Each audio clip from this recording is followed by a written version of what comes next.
the sense of the right rhythm. Commanding the floor with the competition dancers, who used the Saturday matinees for practice sessions. They jealously guarded their territory, intolerant of more frivolous obstacles like children. From my vantage point, their haughty expressions and sudden frozen poses seemed quite comical as they cocked their heads and made pecking movements with their necks like chickens. There could also be something quite intimidating about them, especially when they launched into a gallop during the quick step. Foot soldiers fear cavalry charges for the same reason.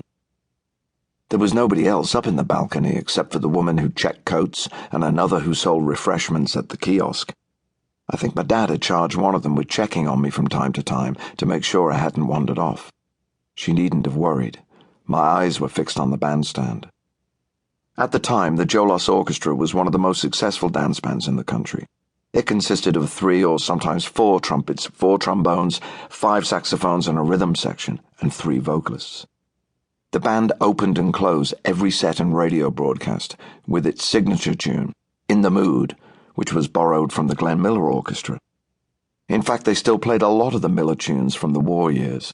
The beautiful and sentimental Moonlight Serenade, Pennsylvania 65000 with the band members shouting out the telephone number in the title, and American Patrol, which was my favorite, probably because it sounded like the theme song from a cops and robbers show. What the outfit lacked in musical adventure, Jolos made up for by hiring arrangers with a keen ear for fleeting dance trends.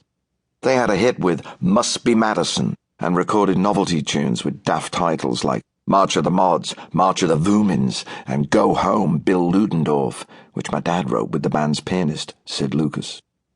I still had a child's uncritical ear for the corny bell effect created by the horns on Wheels Cha-Cha, and waited for the tango or the paso doble numbers, because of the comical dance moves, or the samba as my dad got to play the maracas and the conga drum.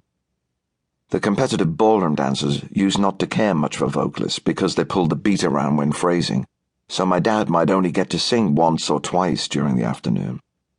I became impatient for those moments, kicking my leg against a balcony wall, picking idly at a swivel lid mounted on the tabletop, until I pulled out my finger, all grey and powdered with ash. Finally, my father was called to the microphone to sing a Spanish number. It was a language that he could actually speak.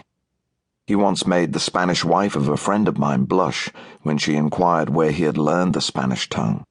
In bed, he replied. I believed that this was true.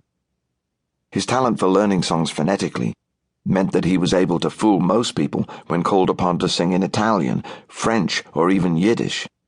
The Argentine international hit Quando Caliente el Sol and Peppino de Capri's tremulous Italian pop hit Roberta, sung in Spanish, were 2 rumbas that I heard him sing during those afternoons.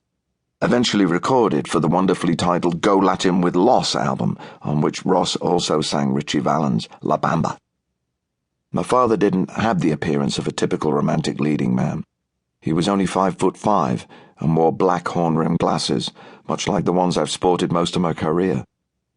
His hair was slicked tight at the sides and swept up into a discreet jet-black pompadour, until the fashion for brushing your hair forward caught up with him around 1965, when he started to buy Chelsea boots with Cuban heels from Toppers on Carnaby Street. In 1961, my dad was 33. The boys in the band, as he always referred to them, seemed like older men to me, but they were probably only in their late 30s and 40s. They wore matching band uniforms, shawl-collared jackets of burgundy or baby blue, and dress pants with a satin side stripe.